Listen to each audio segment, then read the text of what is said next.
Assalamualaikum warahmatullahi wabarakatuh. Apa kabar semuanya? Semoga kalian semua sehat-sehat selalu. Baik untuk yang di rumah maupun yang di kosannya masing-masing.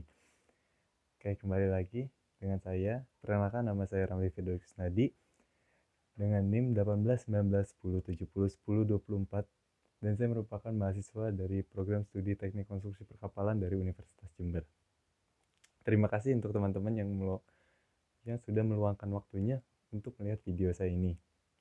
Pada pertemuan kali ini, di sini saya ingin membahas atau sedikit berbagi. Di sini saya ingin berbagi sedikit apa yang saya ketahui mengenai statistika, yang mana itu yang akan saya bahas di sini mengenai populasi, sampel, ukuran pemusatan data, baik mean, median, dan modus. Nah, supaya tidak berlama-lama, langsung saja masuk. Mungkin kalian sudah pernah mendengar atau mengetahui apa itu statistika ya. Statistika. Mungkin kita sering baca atau melihat berita bahwa ada yang dinamakan statistik. Taruh di sini statistik. Nah, sebenarnya statistik dan statistika itu sama sih atau tidak sih, Kak? Nah, kita ambil spidol. Nah, ini sama atau tidak? Jelas ya, statistik dan statistika itu berbeda. Bukan cuma masalah hurufnya yang berbeda, akan tetapi pengertiannya pun berbeda. Nah, untuk statistika itu merupakan sebuah ilmu pengetahuan yang menjelaskan tentang bagaimana caranya kita merencanakan, bagaimana caranya kita mengolah data, kita mengumpulkan data, kita menganalisis data, hingga kita menginterpretasikan data. Atau mungkin susunannya itu merencanakan terlebih dahulu, mengumpulkan terlebih dahulu. Setelah itu mengumpulkan data, terus mengolah data, menganalisis data, dan juga menginterpretasikan data atau menyajikan data. Nah, sedangkan statistik itu merupakan hasil data yang sudah diolah hingga berbentuk sebuah tabel atau grafik atau mungkin sebuah laporan. Jadi mungkin yang teman-teman lihat di berita, di jurnal, itu merupakan statistik. Jadi data yang sudah diolah menjadi sebuah informasi. Nah, selanjutnya di dalam sebuah statistika dan juga statistik itu tadi saya sudah menyebutkan ada yang dinamakan sebuah data. Data itu apa sih sebenarnya, Kak? Nah, mungkin teman-teman di sini ada yang sudah tahu ya apa itu data. Saya jelaskan kembali, data itu merupakan sebuah kumpulan informasi atau keterangan yang diperoleh dari hasil pengamatan maupun pencarian dari berbagai sumber yang terpercaya. Misal contoh, uh, untuk pengamatan sendiri itu bisa kita melakukan riset, kita melakukan pengamatan, kita melakukan survei, dan lain sebagainya yang secara langsung.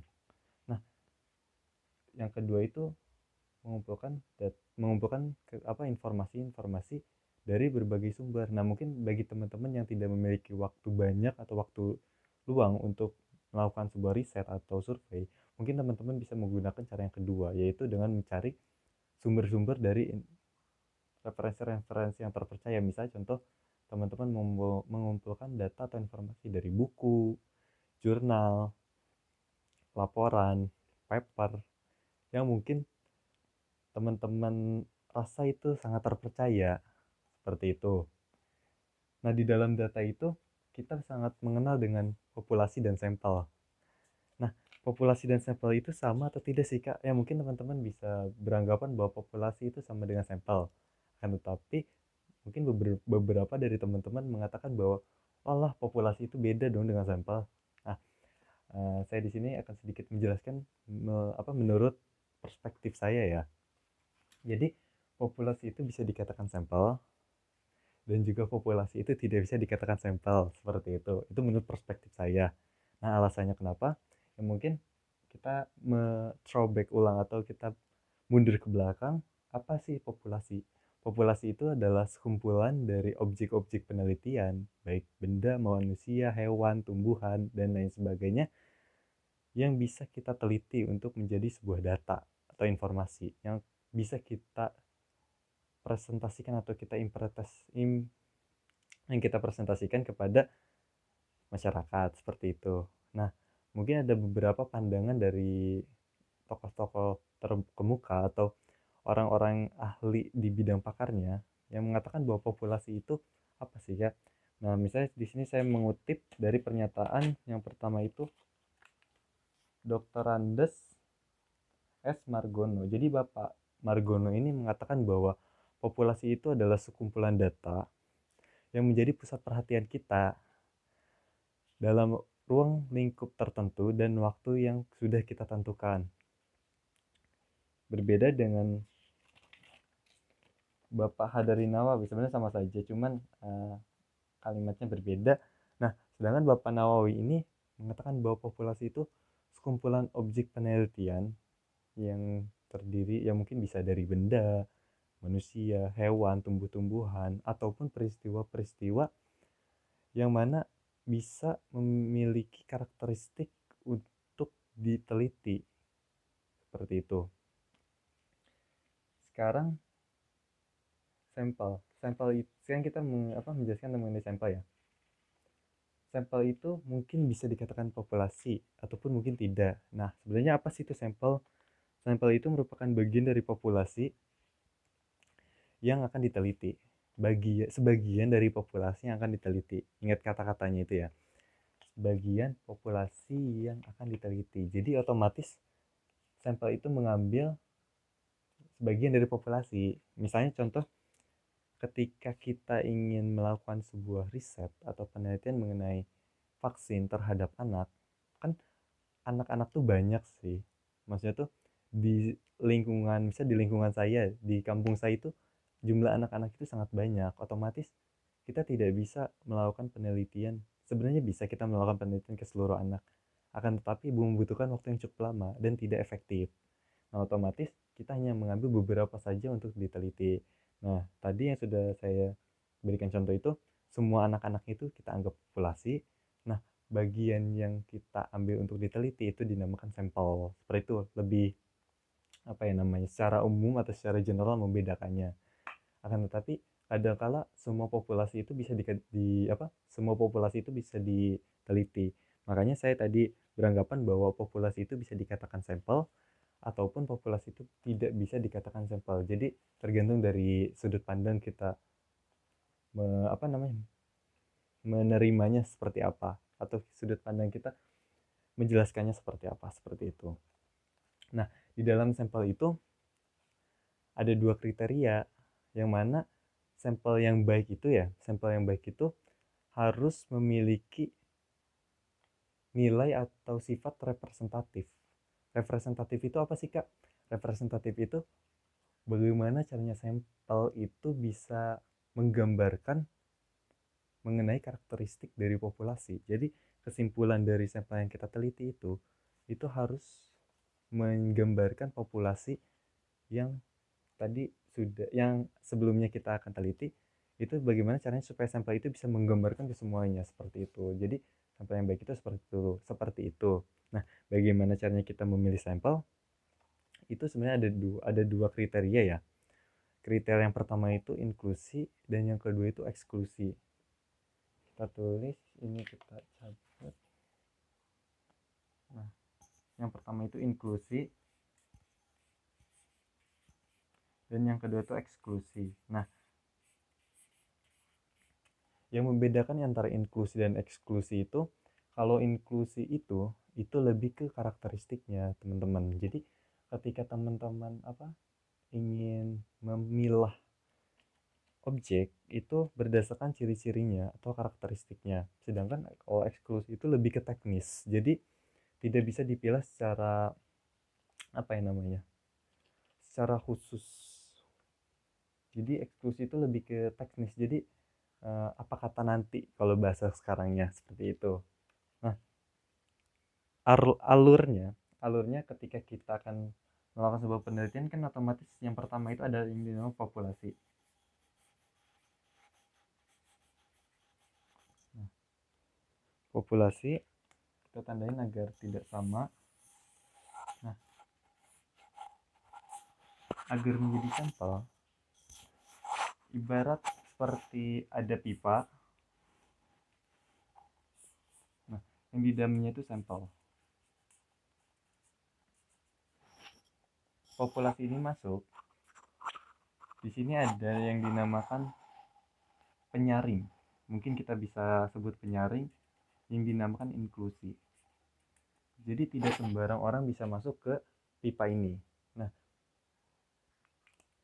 apa yang maksudnya tuh bagaimana caranya kita menyaring itu dilihat dari karakteristiknya teman-teman. Jadi sekiranya jika karakteristiknya atau ciri-cirinya sama, itu dipilah di ini agar tidak apa namanya, agar kita bisa memilih sampel yang tepat dan juga sampel yang sesuai seperti itu.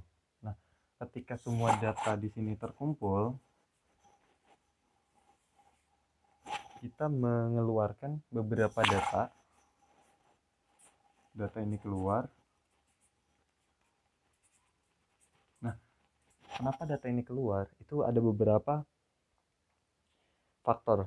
Nah, kan tadi kenapa saya sebutkan eksklusi itu secara teknis itu, jadi kayak sekiranya ketika ada data yang sudah dipilih, ternyata tidak bisa dijadikan sampel karena ada beberapa faktor, misalnya kayak seperti contoh ketika kita misalnya ingin mengumpulkan ingin melakukan penelitian terhadap anak, misalnya orang tua tidak mengizinkan atau mungkin ada faktor-faktor lain yang mengakibatkan si data itu tidak bisa dijadikan sampel atau tidak bisa diteliti seperti itu. Makanya ada yang dinamakan eksklusi, kriteria eksklusi, yang mana nanti data-data yang sekiranya tidak bisa dijadikan sampel itu bisa kita keluarkan. Sehingga di dalam sini hanya ada data yang benar-benar pasti bisa diteliti, yang dinamakan sampel seperti itu. Nah, sekarang ada yang dinamakan teknik pengambilan data atau teknik pengambilan sampel atau yang dinamakan teknik sampling. Nah, teknik sampling itu sangat banyak manfaatnya. Mungkin saya di sini hanya menyebutkan 3 manfaat saja. Nah, manfaat dari teknik sampling itu apa sih, Kak? Manfaatnya ya banyak. Kayak misalnya contoh menghemat waktu dan biaya. Terus yang kedua, data lebih akurat. Terus yang terakhir itu memperluas ruang lingkup penelitian. Jadi apa, teman-teman tidak membutuhkan waktu yang lama untuk meneliti. Jadi seperti itu teknik sampling. Nah, di dalam teknik sampling itu dibagi menjadi dua. Yang pertama itu probabilitas dan yang kedua itu non probabilitas. Nah, probabilitas itu ya mungkin kita biasa kita sebut peluang. Nah, di dalam teknik secara probabilitas itu dibagi lagi. Yang pertama itu ada secara rambang sederhana. Nah, secara rambang sederhana itu bisa seperti melakukan pengundian. Jadi, misal ada beberapa data nih, teman-teman. Nah, itu mungkin teman-teman ingin memilah beberapa beberapa objek yang akan diteliti itu dengan cara mengundi. Jadi, random seperti itu.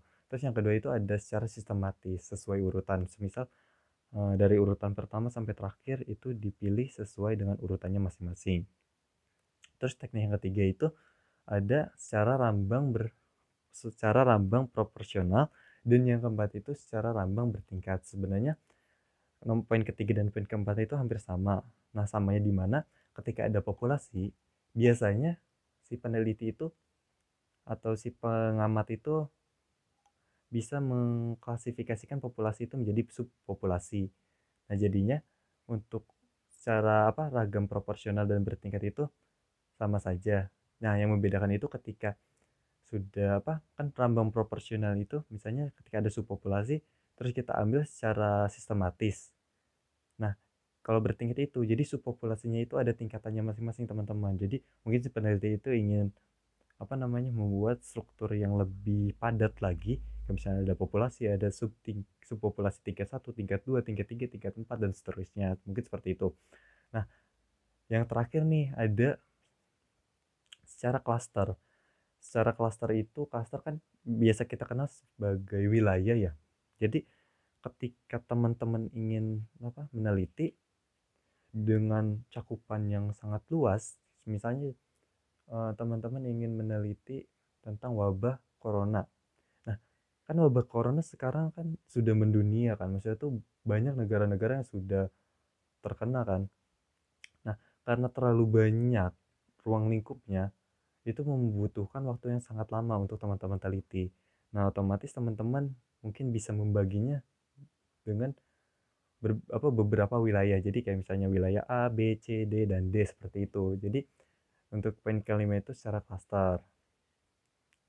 Nah, untuk yang kedua itu, teknik sampling yang kedua ada non probabilitas. Nah, berbeda dengan probabilitas tadi, kalau non probabilitas itu lebih ke pemilihan sampel berdasarkan dari referensi-referensi atau dari berbagai pakar, kayak misalnya informasi dari berbagai pakar. Nah, di dalam teknik secara non probabilitas itu ada 4 bagiannya. Yang pertama itu ada namanya purposive sampling. Nah, purposive sampling itu lebih ke sesuai karakteristiknya. Jadi kayak tadi sudah disebutkan bahwa sampel itu menyesuaikan secara karakteristiknya seperti itu. Terus yang kedua itu ada snowball sampling. Nah, kalau snowball sampling itu kalian tahu kan bola salju. Kalau misalnya bola salju kita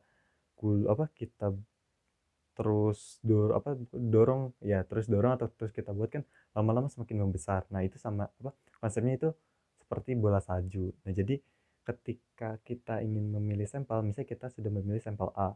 Nah, untuk sampel-sampel berikutnya itu menyesuaikan dengan sampel A karakteristiknya. Jadi semakin ke sana, semakin banyak sampelnya, otomatis karakteristiknya semakin luas, jadi semakin besar. Nah, untuk yang ketiga itu ada kuota sampling. Nah, ini yang sering digunakan oleh para peneliti.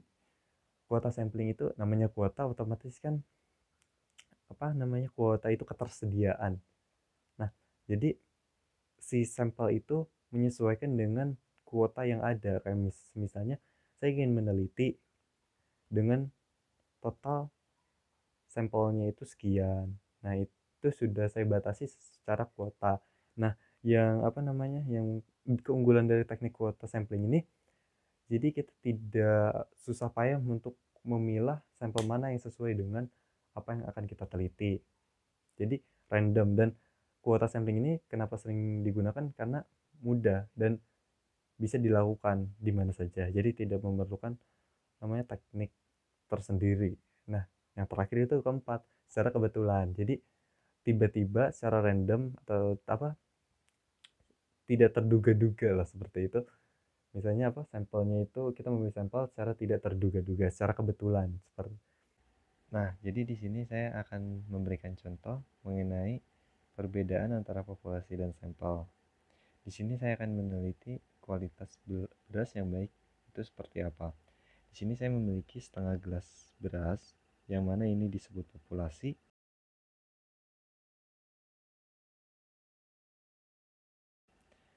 yang akan saya teliti. Sedangkan jika saya meneliti beras ini, saya akan membutuhkan waktu yang cukup lama. Akan tetapi karena beras ini bersifat homogen karakteristiknya, jadi saya bisa ambil beberapa saja untuk diteliti. Saya ambil.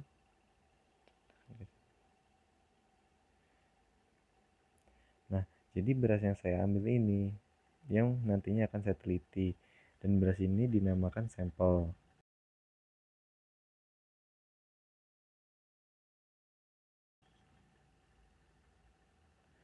Nah, jadi perbedaannya di situ.